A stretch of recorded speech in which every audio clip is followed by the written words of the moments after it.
Saints Row 2, one of the greatest games of all time, in my opinion. But why? Why is it the greatest game of all time, in my opinion, or at least one of the greatest games of all time? Why is it that people see Saints Row 2 as the game of the Saints Row series? Why is it so praised? Even to this day, people still play the game. They still talk about the game. They still talk about characters in the game. Why is that, though? I felt like today maybe we should take a little bit of time to talk about exactly what makes this game so great and why I feel like comparing the upcoming Saints Row reboot to Saints Row 2 isn't really too smart on people's opinions. Now, let's just talk about the elephant in the room. The main reason why people enjoy Saints Row 2 so much is the story. Just the story in general of Saints Row 2 makes the game stand out among everything else, among everyone else in the pile.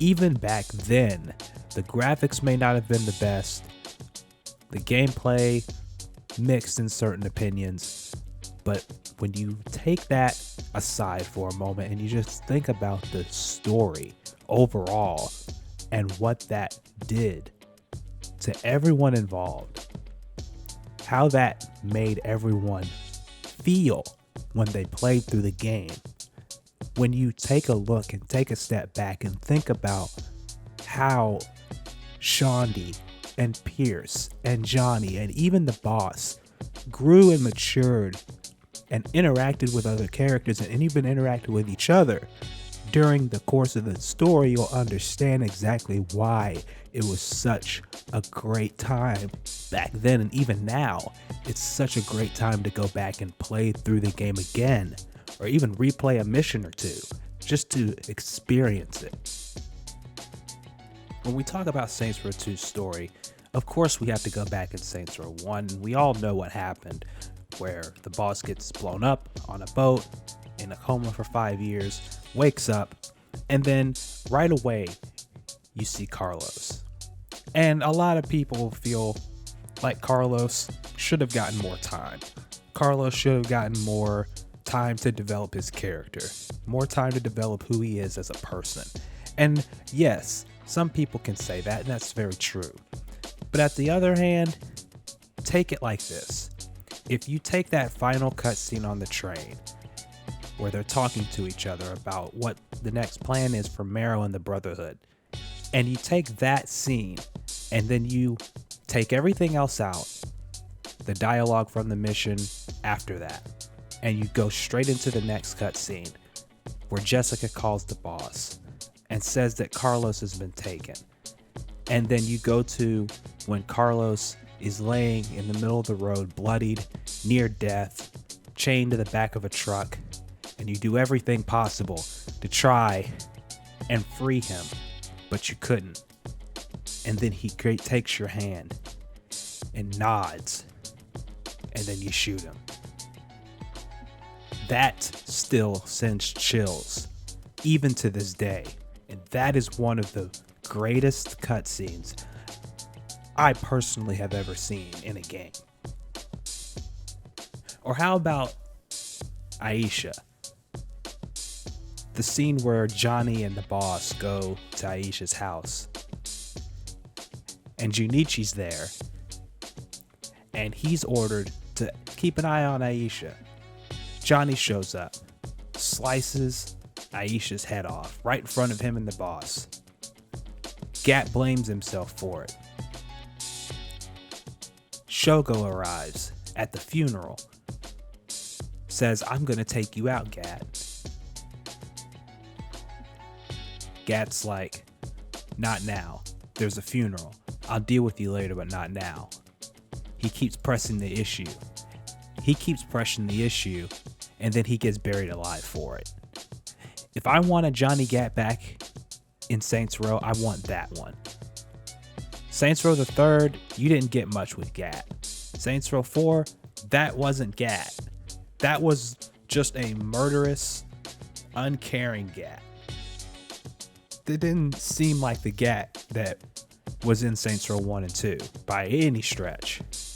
So if I want Gat back, if there was some kind of way I get Gat back,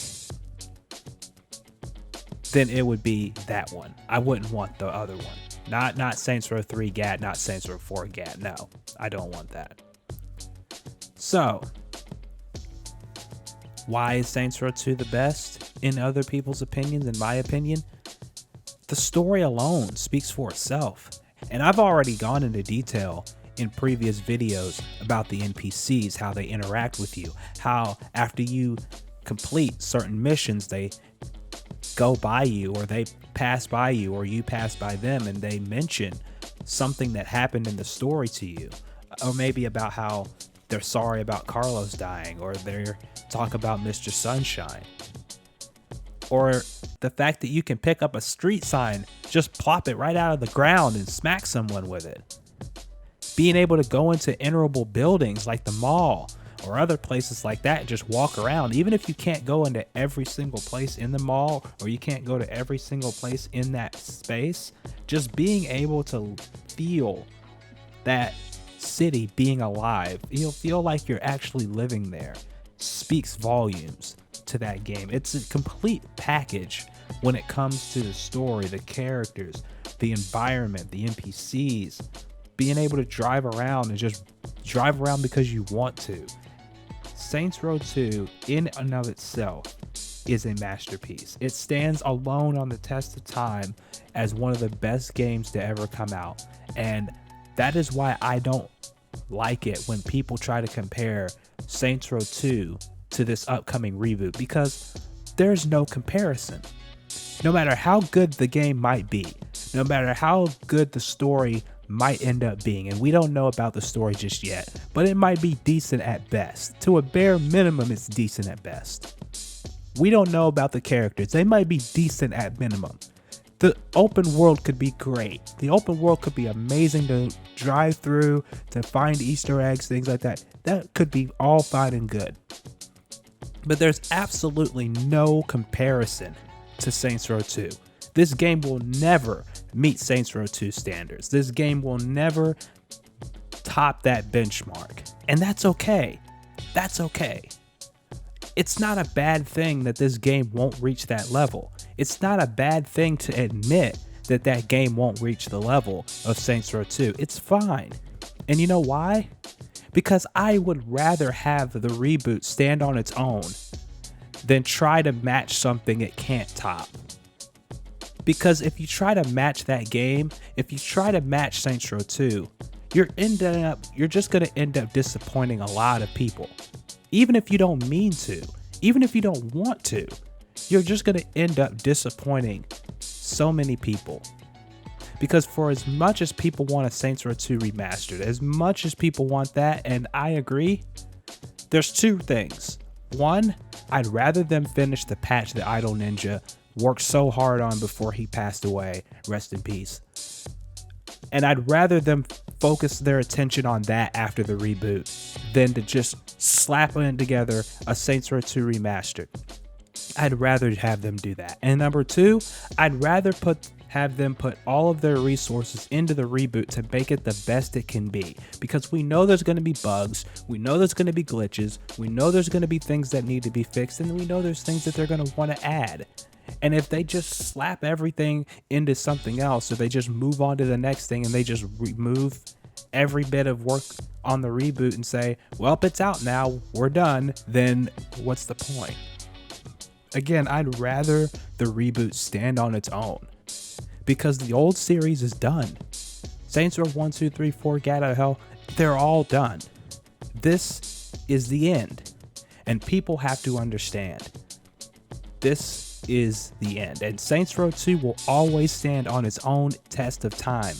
It will always stand as a masterpiece. It will always stand as a classic. And that's the way it's got to be. That's the way it will be. For the storyline, for the characters, for the open world, for just the exploration and everything in between.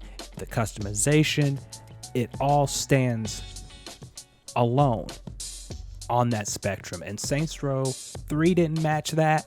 even if it was the best selling game in the series, it still didn't match that special feeling you got when you played Saints Row 2, and that's fine. Obviously, it was fine, or else it wouldn't have sold that well. And the reboot's going to be the exact same thing. We cannot keep comparing the reboot to something that it won't ever match. Can we wish it well? Yes. Can we have constructive criticism on it? Of course. Can we hope that the game does well so we can see a sequel and sequels after that? Obviously.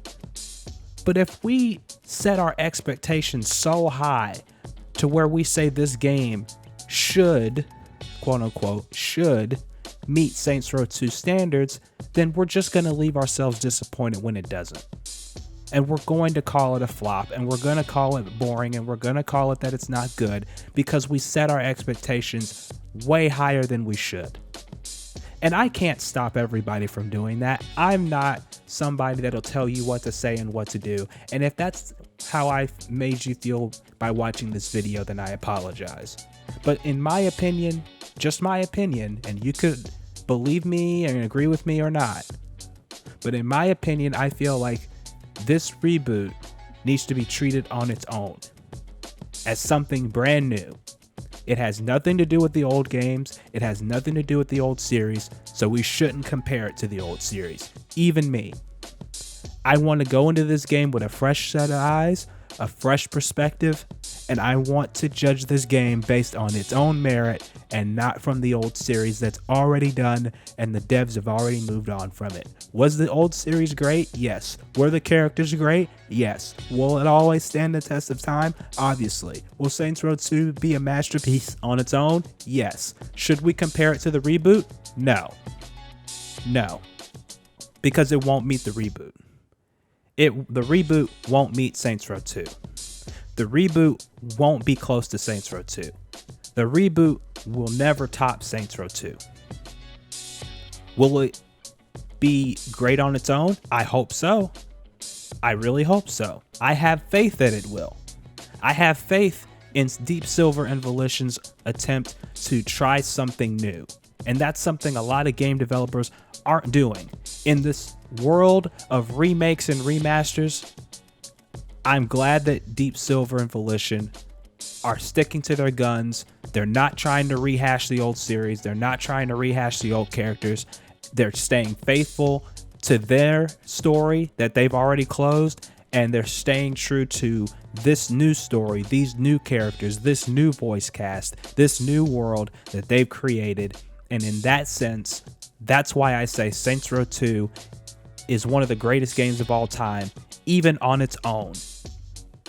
Separate from the series if it was, even on its own, it's still amazing. And this reboot will not get close to that special feeling that we had when we played the game. And that's okay, because I want the game to stand on its own and be judged on its own merit. And if we like it, we like it. If we don't like it, we should say something about it. If it needs something that needs to be fixed, we should be honest with the developers and not harass them about it, but just constructively tell them what needs to change and what needs to be fixed and what should be added, whether in DLC, in free updates, in the sequel, whatever it might be. So thank you guys for watching. What do you think? Let me know what you think. Do you think Saints Row 2 stands on its own as one of the greatest games of all time? And do you think that we should treat the reboot separately from Saints Row 2 instead of trying to compare something we don't know about in the reboot to something that was so amazing and great and special in Saints Row 2? Let me know what you guys think. Thank you guys for watching. Thank you guys for listening. I appreciate you guys listening to another discussion video. I will be back with more soon. This is D-Wall. I'll talk to you guys later. Before I go, I want to say thank you to my Patreon subscribers, as you can see on the screen right now.